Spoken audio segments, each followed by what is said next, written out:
awalkanlah buka puasa. Jadi kalau sahur itu akhirkanlah, kalau buka puasa itu awalkanlah, majukanlah, cepatkanlah.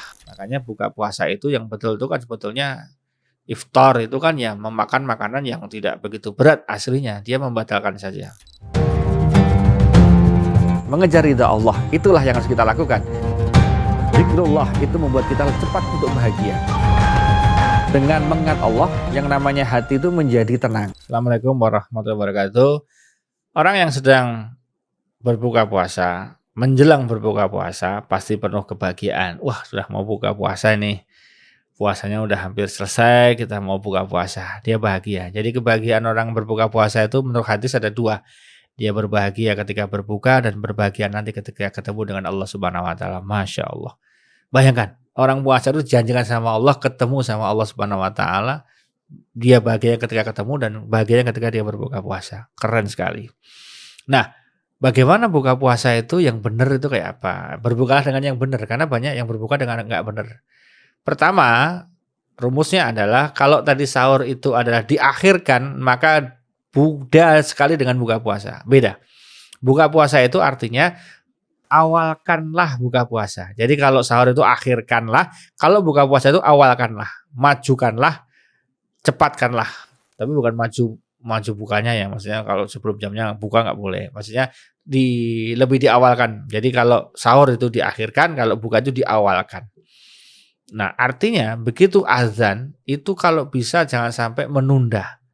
Kan banyak orang yang nanti aja, waduh belum sampai rumah. Ya memang kalau rumahnya agak jauh, kalau cuma dekat ya boleh lah. Pas adzan sudah sampai di gang itu ya nggak apa-apa, ditahan sebentar. Atau adzan sudah sampai di jalan yang sudah mau masuk rumah, monggo. Tapi kalau masih agak jauh, jangan ditunda. Cari tempat terdekat untuk membatalkan terlebih dahulu. Jadi kata kuncinya membatalkan. Ingat, kata kuncinya membatalkan. Jadi bukan langsung makan, tapi membatalkan. Makanya buka puasa itu yang betul itu kan sebetulnya iftar itu kan ya memakan makanan yang tidak begitu berat aslinya, dia membatalkan saja. Cuma dimaknai kadang-kadang kita dengan makanan yang super berat gitu kan. Nah, kecenderungan orang ketika dia berpuasa kemudian ada makanan yang besar langsung disajikan, maka dia kemungkinan besar nggak mengontrol makanannya. Dan itu berbahaya. Maka rumus pertama ketika kita berbuka puasa adalah memakan yang manis-manis. Apa rahasianya? Pertama, ketika orang berpuasa itu kan kadar gulanya turun, drop. Dia drop. Makanya orang yang dengan diabetes untuk berpuasa harus hati-hati, konsultasi ke dokter, jangan sampai menjadi drop amat gitu kan. Tapi kalau stabil alhamdulillah gitu kan. Jadi kemungkinan besar banyak orang berpuasa itu stabil gulanya karena gulanya itu pada level turun gitu kan.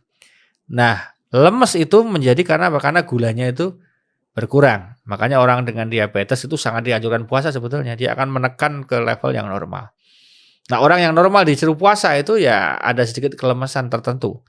Makanya ketika dia berbuka disarankan untuk yang manis-manis agar energinya kembali, artinya gulanya kembali normal sehingga dia bisa menjadi tidak lemas gitu kan. Nah, kedua, ternyata rahasianya ketika yang manis dimakan itu agar keinginan untuk memakan yang jumlahnya besar itu berkurang. Makanya dianjurkan ketika kita berpuasa dengan yang manis-manis, kemudian memakan dan minum yang ringan-ringan terlebih dahulu, kemudian melaksanakan sholat maghrib terlebih dahulu. Jadi banyak di beberapa masjid itu sudah mencanangkan hanya membatalkan, kemudian sholat maghrib, habis sholat maghrib menunya dibawa pulang, ada yang begitu. Atau makannya setelah maghrib juga ada begitu. Walaupun ada yang langsung makan juga ada. Ya, cuma kalau bisa sih habis sholat maghrib baru makan yang besar, sebelum maghrib yang ringan-ringan.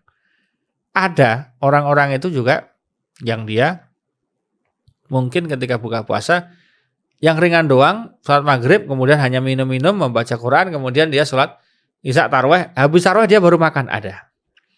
Boleh nggak? Ya boleh, nggak ada masalah. Jadi kata kuncinya bukan nggak boleh makan. Kata kuncinya kan sebetulnya membatalkan. Yang penting batal dulu, kemasukan dulu, ada energi dulu. Perkara nanti dituntaskan makannya habis maghrib atau habis isya, monggo. Atau habis maghrib boleh makan tapi sedikit porsinya. Dia ulangi lagi habis tarawih, ditambahin lagi porsinya. Boleh, nggak ada masalah. Jadi intinya buka puasa yang benar itu tidak langsung.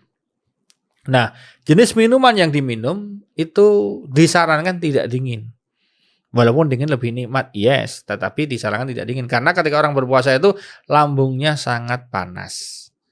Makanya jangan kaget ketika orang puasa itu, mohon maaf, sering kentut misalnya, ya, atau sendawan gitu kan. Pokoknya karena ternyata anginnya dikeluarin ini. Karena orang puasa itu lambungnya panas, yang membunuh bakteri-bakteri jahat sebetulnya. Nah, cuma ketika dia sedang panas-panasnya, langsung dikasih es ketika dia berbuka puasa. Nah, terjadi antara panas dengan es ini langsung, ini bahaya. Bagaimana kalau gelas yang yang dia dikasih panas langsung dikasih dingin, atau dingin langsung kasih panas, bisa pecah. Nah, pecahnya mungkin radang namanya. Makanya diharapkan bukan nggak boleh es, tapi awal anget-anget dulu, netral atau anget dulu. Nanti kalau sudah ada makanan yang lain, baru dikasih es gitu juga diperbolehkan. Ya, jadi Islam itu enak kok. Yang halal-halal, yang haram-haram, makanan yang boleh-boleh, termasuk nggak ada tuh namanya. Wah, makanya janganlah kau mengharamkan yang halal. Jadi yang haram itu ya jangan dihalalkan. Tapi yang halal jangan diharamkan. Contoh ada, kambing itu halal, tapi banyak orang mengharamkannya. Oh, jangan makan wedhus, jangan makan kambing. Wah, ini dosa loh. Allah nggak mengharamkan kambing, kenapa Anda mengharamkan kambing? Kambing nggak salah, jangan dibikin kambing hitam kambing itu, ya, karena udah hitam kambingnya jangan dibikin kambing hitam. Jadi yang namanya penyakit-penyakit tadi ada stroke, ada ginjal, ada macam-macam, ada jantung, itu bukan semata-mata karena kambing, bukan. Ya. Nanti kapan kita bicara setelah mungkin tema lain, nanti kita akan bicara kenapa sih orang-orang di Jazirah Arab senang kambing dan nggak kena stroke, yang nggak kena jantung gitu kan, ada rahasianya memang. Beda, karena mereka luar biasa. Nah, sebetulnya makanan yang halal jangan diharamkan. Kambing itu halal jangan diharamkan. Ya, itu salah satunya. Jadi nggak ada masalah sebenarnya dengan makanan. Yang salah adalah kita cara memandang makanannya, perasaan kita dari makanan, dan mungkin cara konsumsinya yang keliru ya. Maka mari kita benahi di buka puasa ini agar puasa kita itu bukanya tidak kemudian menjadi buka yang tidak bahagia, tidak benar. Karena begitu makan banyak nggak terkontrol, udah nggak kuat sholat tarawih, nggak kuat sholat isya gitu kan, lemes gitu kan, udah nggak pernah malam-malamnya nggak bisa terisi dengan maksimal. Nah, jadi sudah saatnya kita memperbaiki kualitas buka puasa, juga memperbaiki kualitas sahur, sehingga nanti puasanya dan semua amal soleh selama 24 jam Ramadan lebih maksimal. Demikian, mari kita melaksanakan amal soleh di bulan Ramadan yang semaksimal mungkin. Karena ini kesempatan yang luar biasa, jangan pernah kita sia-siakan. Mudah-mudahan kita masuk orang-orang yang bisa mengisi Ramadan dengan sebaik-baiknya. Amin. Terima kasih. Assalamualaikum warahmatullahi wabarakatuh. Mengejar ridha Allah, itulah yang harus kita lakukan. Zikrullah itu membuat kita cepat untuk bahagia. Dengan mengingat Allah, yang namanya hati itu menjadi tenang.